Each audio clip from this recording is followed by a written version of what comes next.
देखो अब ये 3 पैराग्राफ में क्या बताया गया है कि जो डॉक्टर विक्रम साराभाई थे वो अपना संपूर्ण जीवन यानी अपना पूरा जीवन जो है वो भारत के लिए और विज्ञान के लिए यानी कि साइंस के लिए उन्होंने अपना पूरा जीवन जो है वो अर्पित कर दिया था, समर्पित कर दिया था, जिसकी वजह से उनको भारत के विकास में यानी बहुत उनका योगदान है भारत के विकास के लिए। और फिर उन्हें कई राष्ट्रीय और अंतर्राष्ट्रीय अवार्ड भी मिले, सम्मान मिले, उनको इज्जत से भी नवाजा गया। तो सन 1962 में उन्हें जो है डॉक्टर शांति स्वरूप भटनागर पुरस्कार मिला और 1966 में उन्हें पद्म भूषण तथा 1972 में उन्हें मरणोत्तर पद्म विभूषण जैसे अलंकारों यानी कि मेडलों से नवाजा गया, उन्हें जो है वो अवार्ड दिए गए। और फिर उसके बाद जो है उनकी संबंधित यानी कि निशास्त्रकरण से संबंधित कई महत्वपूर्ण अंतर्राष्ट्रीय संस्थाओं में भी जो है वो भारत के प्रतिनिधि रहे यानी कि जुड़े रहे इन सारी संस्थाओं से। और फिर उसके बाद डॉक्टर विक्रम साराभाई 1966 में उन्हें जो है वो international council of scientific union का सदस्य बनाया गया, वो सदस्य रहे 1966 में। और फिर 1968 में जो है उन्हें संयुक्त राष्ट्र संघ में भी यूनेस्को के विज्ञान विभाग के अध्यक्ष बने। उसके बाद जो है यानी 1968 में जो है डॉक्टर विक्रम साराभाई वो संयुक्त राष्ट्र संघ जो होती है उसके अंदर यूनेस्को के अंदर भी वो विज्ञान के यानी कि साइंस के विभाग से जुड़े रहे और उसके अध्यक्ष बने। उन्होंने इंडियन जियोलॉजिकल यूनियन उन्हें जो है डॉक्टर विक्रम साराभाई को जो है वो इंडियन जियोलॉजिकल यूनियन का भी प्रमुख बनाया गया। डॉक्टर विक्रम साराभाई सन 1970 में वियना शांति अंतर्राष्ट्रीय अणु मंच के 14वीं परिषद के प्रमुख बने। सन 1971 में संयुक्त राष्ट्र संघ परिषद के उपाध्यक्ष व बाद में विज्ञान विभाग के अध्यक्ष बनाए गए। यानी कि अब इसमें क्या बताया है ये 2 लाइन में कि उसके बाद जब है यानी उनकी जर्नी बताई गई कि उन्होंने उनकी काबिलियत के हिसाब से उनके काम के प्रति उनके पास जो निष्ठा थी, जो सब चीज़ थी उनके पास, तो उसकी वजह से वो अपनी जो मंजिल है वो तय करते गए और कामयाबी पाते गए, है ना। तो 1970 में है उन्हें जो है शांति अंतर्राष्ट्रीय अणु मंच का 14वीं परिषद का प्रमुख बनाया गया। उसके बाद 1971 में संयुक्त राष्ट्र संघ परिषद के उपाध्यक्ष भी बने और फिर बाद में विज्ञान के अध्यक्ष बन गए, विज्ञान विभाग के, है ना। अब नेक्स्ट आगे, वह केवल उच्च कोटि के वैज्ञानिक ही नहीं थे बल्कि व्यस्तताओं के बावजूद कला, शिक्षा व समाज के लिए पर्याप्त समय निकाल लेते थे। उनके ही प्रयासों से अहमदाबाद में लोक विज्ञान केंद्र एवं नेहरू विकास संस्था की स्थापना हुई। यह वह जन सामान्य की विज्ञान के प्रति रुचि जागरूक करने के लिए कार्य करते रहे। अब इसमें क्या बताया है कि वो सिर्फ एक उच्च कोटि के वैज्ञानिक ही नहीं थे, एक साइंटिस्ट ही नहीं थे, बल्कि इन सारी मुश्किलों के बावजूद भी वो अपनी कला और शिक्षा और समाज के लिए जो है वो वक्त निकाल लेते थे। उनकी सहायता के लिए जो है उनकी मदद के लिए हर वक्त तैयार रहते थे। उन्हीं के प्रयासों से यानी उनके ही इन्वेंशन के थ्रू ही जो है वो अहमदाबाद के अंदर लोक विज्ञान केंद्र एवं नेहरू विकास संस्था जो है वो स्थापित की गई, बनवाई गई।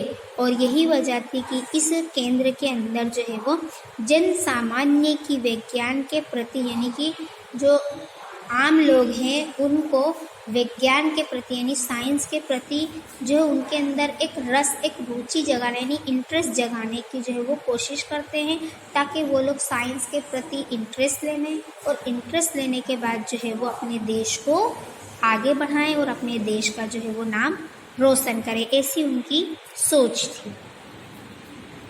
आगे लास्ट पैराग्राफ, वह 21 दिसंबर सन 1971 की काली तारीख थी। डॉक्टर विक्रम साराभाई को त्रिवेंद्रम के लॉन्चिंग स्टेशन थुम्बा में कार्य निरीक्षण के लिए भेजा गया था। वहाँ वह एक होटल में ठहरे हुए थे।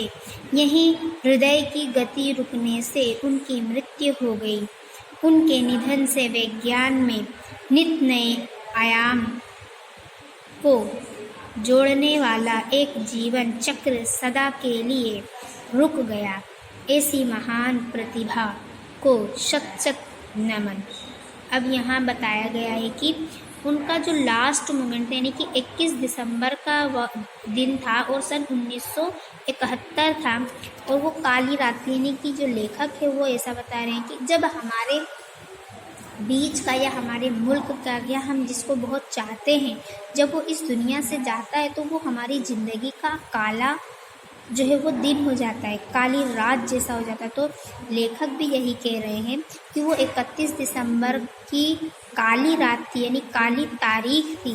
तो जब जब विक्रम साराभाई जो है वो त्रिवेंद्रम के लिए लॉन्चिंग स्टेशन थुम्बा में कार्य के निरीक्षण के लिए यानी कि वो कार्य निरीक्षण के लिए भेजे गए थे, यानी कुछ नए इन्वेंशन के लिए, और वहाँ पर एक होटल में वो ठहरे हुए थे। अब वो होटल में ठहरे हुए थे और वहीं उनके जो है वो हृदय की गति रुकने से यानी कि हार्ट अटैक की तकलीफ हुई, और हार्ट अटैक की वजह से जो है वो डॉक्टर विक्रम साराभाई की मृत्यु हो गई। और उनके निधन से जो विज्ञान के अंदर, जो साइंस के अंदर नित नए जो है आयामों होते थे, यानी कि जो नित नए रिसर्च होते थे, वो सारे सब जो है वो रुक गए, और सारी चीज़ों को जोड़ने वाला एक जीवन चक्र जो था वो सदा के लिए खामोश हो गया यानी रुक गया।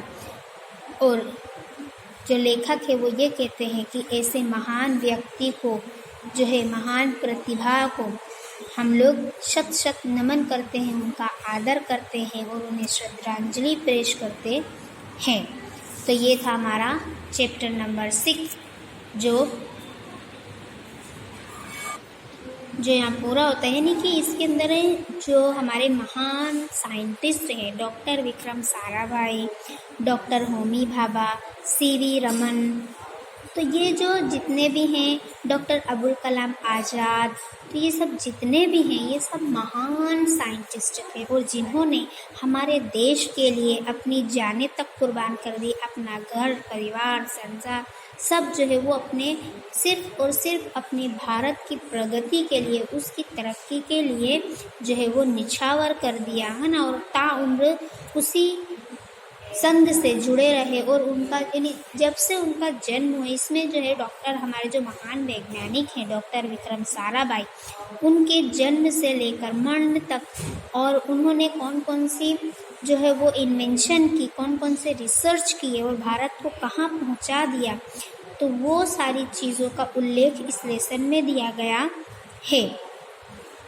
ना। तो ये थी हमारा जो चैप्टर था, बहुत ही इंटरेस्टेड था कि जब यानी कि ज़िंदगी में कुछ भी हासिल करना हो तो सच्चे मन से अपने जो है वो लगन और मेहनत पर ध्यान देना चाहिए, है ना। जब तक हमको कोई भी चीज़ में इंटरेस्ट नहीं आएगा तब तक हम अपनी ज़िंदगी की जो गाड़ी है, अपनी लाइफ की जो साइकिल है, उसको रेस में नहीं दौड़ा सकते, है ना, जब तक हमारे पास कोई भी चीज़ की काबिलियत ना हो।